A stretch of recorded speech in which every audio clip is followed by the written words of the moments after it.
خواتاتي كي دايرين؟ لاباس عليكم؟ نتمنى تكونوا على خير او بخير باحسن الاحوال. هذا فيديو جديد ليا، جيت نشارك معكم واحد البريوات كيجيو زوينين وحتى واحد الورقه تاع البسطيله تجي ساهله. صوتها معكم حضرتها معكم ان شاء الله غتنال اعجابكم وتشوفوا الطريقه ديالها كيف جات زوينه. وكيف ما كتلاحظوا هنايا عمرت بها هاد البريوات بالكروفيت كيجيو غزالين وبنان.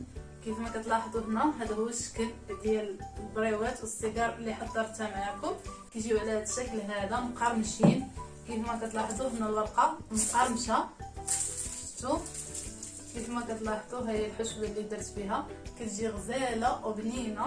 ان شاء الله نتمنى من الله تنال اعجابكم، وما تنساوش تدعموني بلي لايك، واللي جديد في القناه ديالي دير ابوني وفعل الجرس باش يوصلوا جميع الجديد ديالي. وهانتوما معايا تشوفوا المقادير الخطوات ديال التقديم.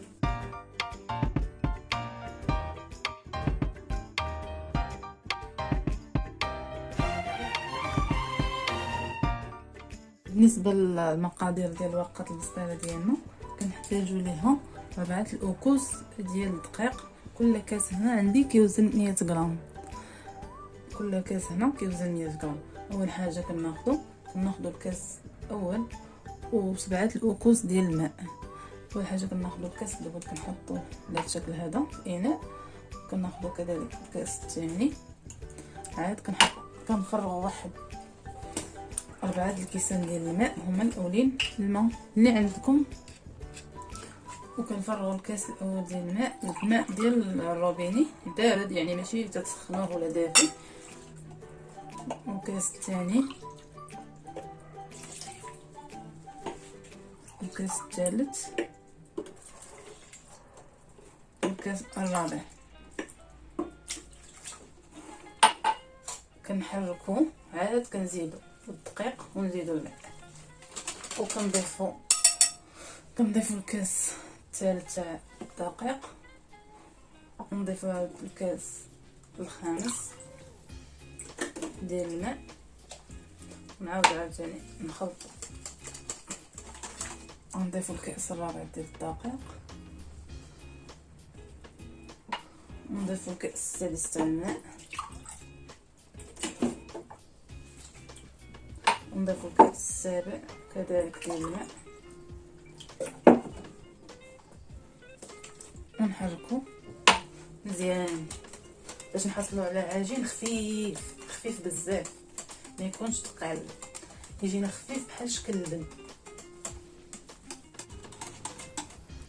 كيف ما كتلاحظوا هنا هذا هو القوام انا اللي بغيت ديال العجين ديال البسطيله ديالنا، كيجي هكذا خفيف بحال شكل اللبن، خفيف بزاف. كيف ما كتلاحظوا كيجي بحال هكا خفيف.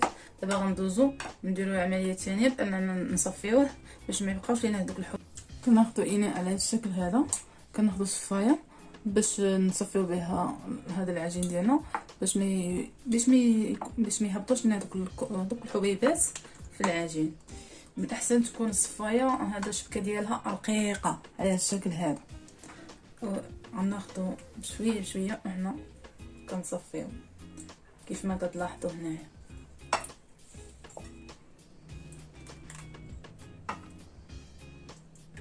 كيجي بحال اللبن، ما فيه لا تكوتلات لا والو. هانتوما معايا ناخذوا الفشفاشه كما كتلاحظوا هنا انا خديت المحكل وخديت الفشفاشه ولا الخرخه اللي كتقولوا ليها على الشكل هذه درتها هنايا. وغنبدا نعمر بها العجين ديالنا كيف ما كتلاحظوا على هذا الشكل هذا، كيتسهل عليكم. ونحاولوا ما نعمروهاش كامله، نحاولوا نخليو واحد شويه الفراغ باش نبغيو نرشوا ونخدموا بها تسهل علينا في الخدمه، ما تجيش مخنوقه، تجي مهويه شويه كيف ما كتلاحظوا. صافي انا خليت واحد شويه مع كيبان ليا هنا، وغنزيد نقص منه واحد شويه. شوف كيف ما كتلاحظوا هنا خليت واحد شويه الفراغ، تتخلي واحد شويه الفراغ وكتخدموا كتستمروا على نفس العمليه. ما تسخوا لكم تتعاودوا تعمروها على نفس العمليه. نمشيو دابا نخدموا بها في المقلاة. كتلاحظوا هنا انا غنخدمها في هذه المقلاة هذه العجيبه ديالي. اول حاجه غنبدا نرش كما كتلاحظوا على هذا الشكل هذا وغنديرها معكم حتى في المقلاه ديال البغرير ولا ديال الورقه اللي كتستعملوا باش نوريكم النتيجه ديالها كيفاش كتجي.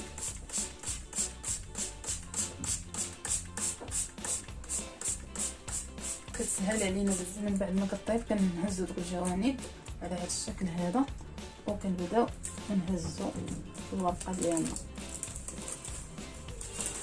شوفوا كيف ما كتلاحظوا هنا الورقه ديالي كطيب، ما كتجي ما محروقه ما والو، صافي كنحسوا بها طابت. كنهزوها ونستمر على نفس العمليه وغنحطوها في واحد الطبسيل وندهنوها. كيف ما كتلاحظوا هنا خديت هاد المقلاة وحطيتها في العافيه تسخن لي واحد شويه، ودابا غنبدا نخدم بها. غنطلع على هاد الشكل هذا وغنبدا نخدم بها كما كتلاحظوا بحال هكا. غنبدا نقمرش. كتسهل علينا حتى الوقت، كتسهل علينا بزاف كيف ما كتلاحظوا. حتى انا كنت كنديرها بالشتاء كتاخذ لي الوقت بزاف، ومن نهار جربت هذه الطريقه هذه ولات كتسهل عليا الخدمه بزاف كيف ما كتلاحظوا. هنا غنحطها دابا في المقلاة، كنخليوها حتى تشد راسها وعاد كنقلبوها تنحيدوها. كما كتلاحظوا هنا ها هي الورقه ديالي طابت كما كتشوفوا انا هي سخونه، كتجي هكا خفيفه وكتجي طيبه، يعني ما تفوتوش تتقصح لكم.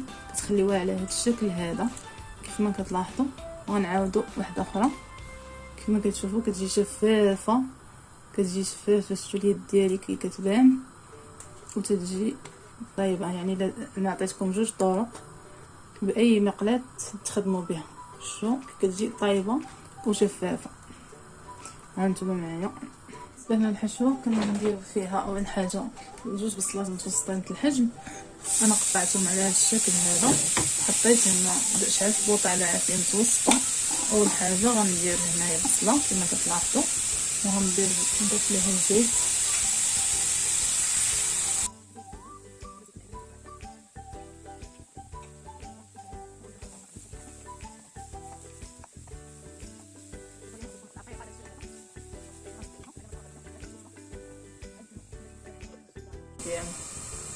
من بعد ما هبطت لينا البصله على الشكل هذا غنضيفوا ليها كروير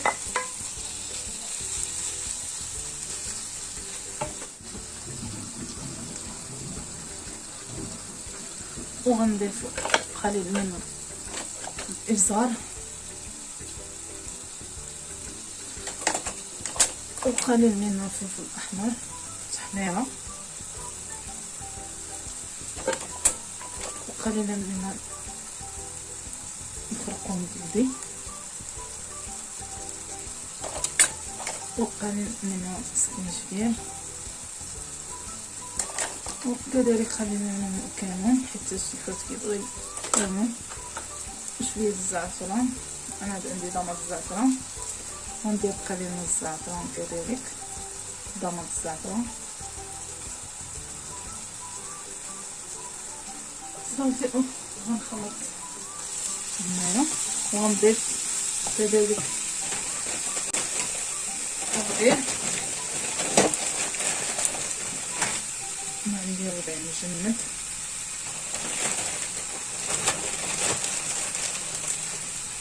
قليل من الربيع وغنبدا نحرك على هذا الشكل هذا. كذلك لي شامبينيون نوار انا قطعته على طارة قطعته على هذا الشكل هذا صغيور سوا نضيفو على هذا الشكل هذا.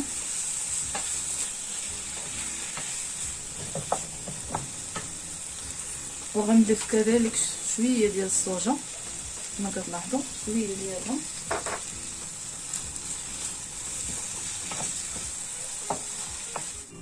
كما كتلاحظوا. انا نضيف دابا شعيه صينيه من بعد ما درتها في الماء سخون وسقطرتها في الشبيكه وقطعتها هكذا على شرائح وغنضيفها على هذا الشكل هذا في الحشوه ديالي وغنبدا نحرك باش نسجل ليا جميع العناصر وغنضيف قليل من الزيت الاخضر. وهنا عندي معلقه صغيره ديال الهريسه ما عمراش حتى هي غنضيفها. وكتبقى الهريسه اختياريه، بغيتو تضيفوها كتضيفوها، ما بغيتوش على حسب اللي كتبغيو الحار، تكون حشوه حاره ولا ما تبغيوهاش. صافي على هذا الشكل هذا. صافي كنبداو نحركو جميع العناصر، وكنخليهم تنبقاو شاعلين العافيه مهيله على ما تنسجم لينا، وعاد كنطفيو عليها ونخليوها تبرد. كما كتشوفوا هنا انا دابا غنبدا نشكل في الورقه ديالي بعد ما بردت الحشوه، جات على هذا الشكل هذا كما كتشوفوا. دابا غنبدا نقطع في هذوك الاطراف، غنقطع اولا غنطوي هذه اللي جات طويله، شفتوها هي هذه، شوفوا كي كتبان هذه مطويه على جوج، والصبع ديالي الصبع ديالي كيبانوا ويديا كتبان، شفتوها كتجي الورقه بحال هكا. غنشدوها دابا وغادي نطويوها باش نقسموها على جوج ونشكلوا بريوه. اول حاجه غنقطع هاد الاطراف اللي كيكونوا، غنقطعهم كما كتشوفوا يكونوا قاصحين، وغنقطع الورقه على جوج كما كتلاحظوا. غنبدا نخدم بها حتى الورقه كتجي خفيفه وشفافه، اللي كتبان لكم شفافه بزاف. وغنبداو دابا نشكلوا البريوات ديالنا كما كتلاحظوا. نبداو نشكلوا البريوات ديالنا، غناخدو كميه من الحشوه وغنحطوها على هذا الشكل هذا، وغنبداو ندويو البريوه ديالنا، وحنا كندويو وكندخلو في الاطراف كما كتلاحظوا. وهذا الشيء اللي كيبقى لينا كنديروه. انا خديت هنايا خديت قليل من الماء ودرت ليه الماء دقيق كما كتشوفوا على الشكل هذا. غادي نسد به البريوه ديالنا باش ما تحلش لينا. انا اصلا غندخلوهم في الفران، ما غاديش نقليوهم بالنسبه اللي بغا يقليوهم باش ما تحلش ليهم. صافي كتجي على هذا الشكل هذا البريوه ديالي. شوفوا كيفاش كتجي. غنمشيو نديرو عاوتاني اخرى. غنمشيو دابا نديرو الصيغه. دابا هذه هي الورقه اللي درتها دائريه صغيره، اللي درتها في المقلاس ديال البغريد. غنديرها صيغه كما كتلاحظوا هنا. غندير عاوتاني الحشوه،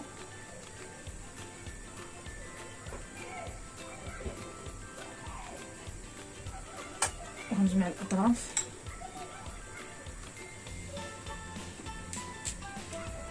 وغنبدا نرول.